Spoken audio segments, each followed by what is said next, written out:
అగ్రిగోల్డ్ సంస్థ బాధితులకు ప్రభుత్వమే న్యాయం చేయాలి అని సిపిఐ రాష్ట్ర కార్యవర్గ సభ్యులు ఎర్రబాబు కోరారు. ఖమ్మం జిల్లా కల్లూరు మండలం కప్పలబందలోని 290 ఎకరాల అగ్రిగోల్డ్ వెంచర్ను అగ్రిగోల్డ్ బాధితులతో కలిసి ఎర్రబాబు సందర్శించారు.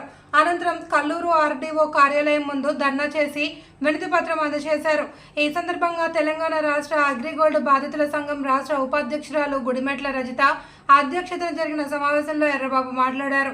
2014లో అగ్రిగోల్డ్ కంపెనీ మూతపడిన దగ్గర నుండి అగ్రిగోల్డ్ వెంచర్లు ఆక్రమణకు గురై అపరిచితులు పంటలు పండించుకుంటున్నారని అన్నారు. ప్రభుత్వం ఈ వెంచర్లను జప్తు చేసి బాధితులకు న్యాయం చేయాలి అని డిమాండ్ చేశారు. అగ్రిగోల్డ్ బాధితులకు డబ్బులు చెల్లించి రాష్ట్ర ప్రభుత్వం న్యాయం చేయాలి అని అన్నారు.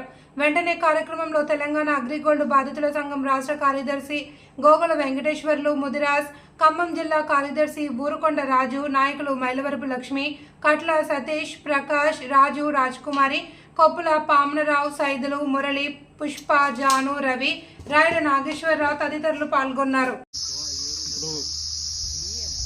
తెలంగాణ రాష్ట్రం ఖమ్మం జిల్లా కల్లూరు మండలం కప్పలబందం రెవెన్యూ, అదేవిధంగా లక్ష్మీపురం రెవెన్యూ గ్రామంలో ఉన్నటువంటి అగ్రిగోల్డ్ సంస్థకు సంబంధించినటువంటి సుమారు 190 ఎకరాల భూములు, 290 ఎకరాల సంస్థ భూముల్లో మేము ఇక్కడ ఉండటం జరిగింది.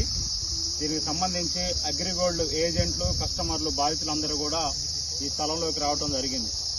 ఇక్కడ ఇవాళ మేమందరం కూడా ఇక్కడ ఉన్నాం. అగ్రిగోల్డ్ సంస్థ 1995లో ప్రారంభించబడి కొంతకాలం నడిచిన తర్వాత ఆ సంస్థలో ఆనాడు ఉన్నటువంటి అనేక మంది నిరుద్యోగులు ఆ సంస్థలో సభ్యులుగా, ఏజెంట్లుగా చేరి కస్టమర్ల ద్వారా సంస్థకి డబ్బులు కట్టించి ఆ సంస్థ ద్వారా దాంట్లో డిపాజిట్లు చేసినటువంటి వాళ్ళకి తర్వాత ఆ సంస్థ వ్యాపారాల ద్వారా లాభాలు వస్తాయని చెప్పి ఆనాడు ఏజెంట్లందరూ కూడా కస్టమర్ని దాంట్లో డిపాజిట్లు చేపించడం జరిగింది అనేక లక్షల మందితోటి. ఆ డిపాజిట్లతోటి ఆ సంస్థ అక్కడక్కడ స్థలాలు, రిసార్ట్స్లు కొని వ్యాపారాల నిమిత్తం కొని అక్కడ పెట్టడం జరిగింది. తర్వాత సంస్థలో ఉన్నటువంటి లొసుగుల వల్ల లేకపోతే అక్కడ దాంట్లో ఉన్నటువంటి వాళ్లతోటి ఐక్యత లేకపోవడం వల్ల సంస్థ మూతపడిపోయింది. దానికి సంబంధించినటువంటి ఆస్తులు ఏదైతే ఉన్నాయో ఆస్తుల్ని జప్తు చేసి ఆ కట్టినటువంటి డిపాజిట్లు చేసినటువంటి డిపాజిట్ల ద్వారా అందరికి కూడా వాటిని సంస్థలో ఉన్నటువంటి ఆస్తుల ద్వారా పంచిపెట్టాలని చెప్పి మేము గత అనేక సంవత్సరాలుగా గత ప్రభుత్వాలని కస్టమర్లు, ఏజెంట్లు, అదేవిధంగా మా భారత కమ్యూనిస్ట్ పార్టీ ద్వారా అనేక మంది మంత్రులను, ఎమ్మెల్యేలని గత ప్రభుత్వంలో కోరినాం. అదేవిధంగా ఈ ప్రభుత్వం వచ్చిన తర్వాత కూడా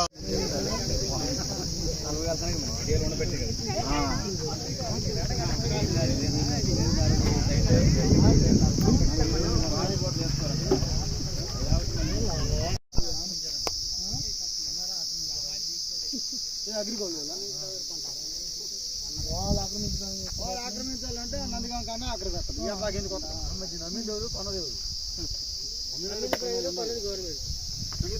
మనం ఎవరు, అధిపతులు ఎవరు అన్నట్టే ఉంది అంతే. ఇక మనం ఎవరు, అసలోడెవడు, మనం చూసినామా? సంవత్సరం చూసి కట్టినాం మనం. అది ఇక్కడ ఇవన్నీ చూసినావా మనం? ఇవన్నీ తిరిగినవా? ఏ రోజన్నా వచ్చినావా మనం?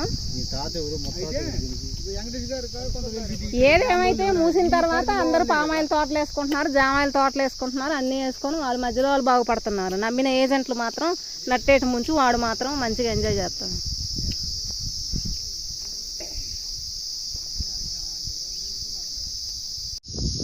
ఈరోజు అగ్రిగోల్డ్ వెంచర్ ఒక 290 ఎకరాల్లో ఉన్నటువంటి ఈ వెంచర్లో ఉన్నాం. దీని వాల్యుయేషన్ ఈరోజు ప్రైవేట్ వాల్యుయేషన్ ప్రకారం 90 కోట్లు పైమాట. మరి ఇటువంటి ఆస్తులు మన తెలంగాణలో 1000 కోట్లు పైగా ఉన్నాయి. మనకి ఇవ్వాల్సినవి 500 కోట్లు. గవర్నమెంట్ మీద ఎటువంటి బర్డెన్ పడకుండా మనకివ్వచ్చు. మరి దానికి తాత్సారాలు చేస్తున్నాయి, గత ప్రభుత్వాలు చేస్తున్నాయి, ఇప్పుడు వచ్చినటువంటి ప్రభుత్వాలు చేస్తున్నాయి. మరి ఆ క్రమంలో మనం దగ్గర తెలంగాణలో ఉన్నటువంటి అందరూ మినిస్టర్లకు ఇచ్చాం, అందరూ ఎమ్మెల్యేలకు ఇచ్చాం, అందరూ ఆర్టీఓలకు ఇచ్చాం, కలెక్టర్లకు ఇచ్చాం. అయినా ఈ సమస్య పరిష్కారం కాలేదు. అయితే ముఖ్యంగా చెప్పుకోవాల్సి వస్తే ఏలూరు స్పెషల్ కోర్టు వారు రాష్ట్ర వ్యాప్తంగా అన్ని రాష్ట్రాల్లో రాష్ట్ర వ్యాప్త కమిటీలు, జిల్లా వ్యాప్త కమిటీలు, మండల స్థాయి కమిటీలు అంటే ల్యాండ్స్ ఉన్నటువంటి ఏరియాల్లో మండల స్థాయి కమిటీలని నియమించమని చెప్పేసి ఏలూరు కోర్టు ఆదేశించడం జరిగింది. ఆదేశించిన తర్వాత ఆంధ్రప్రదేశ్ ప్రభుత్వం ఇప్పటికి దగ్గర రాష్ట్ర కమిటీలు, జిల్లా కమిటీలు వేయడం జరిగింది. కానీ మన తెలంగాణలో మాత్రం దాని గురించి పట్టించుకోవడం లేదు అని చెప్పి వ్యతిరేకంగా పోరాడదాం. భూములు మాకు కావాలి.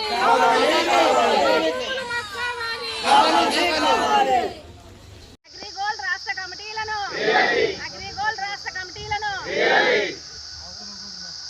అగ్రిగోల్డ్ బాధితులను ప్రభుత్వం ఆదుకోవాలి.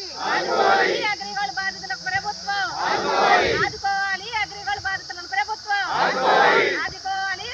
బాధితులకు ప్రభుత్వం ఫ్రెండ్స్, ఈరోజు ఇక్కడికి మనం రావడానికి ముఖ్య కారణం ఏంటంటే మొన్న అందరూ కూడా బాధితులందరూ కూడా డిపాజిట్దారులందరూ కూడా చిన్న పేదవాళ్ళు కూలినాలి చేసుకున్నటువంటి వాళ్ళు రూపాయి పొదుపు చేసుకుంటే ఈ సంస్థలో పొదుపు చేస్తే మనకి దేనికో దానికి పిల్లల చదువులకో, పిల్లల పెళ్లిళ్లకో, ఆరోగ్యాలకో దేనికో ఉపయోగపడుతున్న ఉద్దేశంతో ఆనాడు వాళ్ళు ఈ సంస్థలో డిపాజిట్ చేసుకున్నారు. ఆ డిపాజిట్లు అన్ని కూడా ఆ విధంగా సంస్థలో ఉత్తగా ఉన్నటువంటి పరిస్థితి, వాళ్ళకి ఆ డిపాజిట్లు మెచ్యూరిటీ అయిన తర్వాత వాళ్ళ చేతికి అందనటువంటి పరిస్థితి, ఇబ్బందులు పడతా ఉన్నారు డిపాజిట్లదారులు. పేదవాళ్ళు అనేక మంది వాటి మీద ఆశలు పెట్టుకొని ఆ డబ్బులు సమయానికి అందక చనిపోయినటువంటి వాళ్ళు చాలా మంది ఉన్నారు వేలల్లో. ఇవాళ వీటన్నిటిని కూడా దృష్టిలో పెట్టుకొని ప్రభుత్వం వెంటనే స్పందించి ఇవాళ ఈ దగ్గరలో కప్పలబంధం గ్రామంలో ఉన్నటువంటి ఈ అగ్రిగోల్డ్ సంస్థకు సంబంధించినటువంటి సుమారు 290 ఎకరాల భూములు ఏదైతే ఉన్నాయో వ్యవసాయ భూములు, దీంట్లో పామాయిల్ ఉన్నాయి, జామాయిల్ ఉన్నాయి, ఇతర పంటలు కూడా వేస్తున్నాయి. ఆనాడు సంస్థ వేశారు. ఇవన్నీ కూడా అన్యాక్రాంతం అయిపోతా ఉన్నాయి. కొంతమంది బినామీదారులు లేకపోతే మాఫియా వాళ్ళు వచ్చి ఇక్కడ ఈ భూముల్లో ఉన్నటువంటి వచ్చేటటువంటి ఫలసాయాన్ని అనధికారికంగా అమ్ముకొని వాటి ద్వారా ఎంజాయ్ చేస్తా ఉన్నారు. కొంతమంది చాలా మంది ఏజెంట్లు తిరిగి వాళ్ళ కార్లు అరిగిపోయి వాళ్ళ ఆర్థికంగా దెబ్బతిని చాలా దీనావస్థ స్థితిలో ఉన్నటువంటి పరిస్థితి వాళ్ళ ఏజెంట్లది ఉన్నది. వీటన్నిటిని కూడా దృష్టిలో పెట్టుకొని ప్రభుత్వం తక్షణం స్పందించి ఈ యొక్క ఆస్తులు, అగ్రిగోల్డ్ ఆస్తులు ఏదైతే ఉన్నాయో వాటిని స్వాధీనం చేసుకొని ఎవరైతే బాధితులు ఉన్నారో ఆ బాధితులకు వాళ్ళకు వచ్చే విధంగా పంచాలని చెప్పి మేము భారత కమ్యూనిస్ట్ పార్టీ ద్వారా డిమాండ్ చేస్తా ఉన్నాం.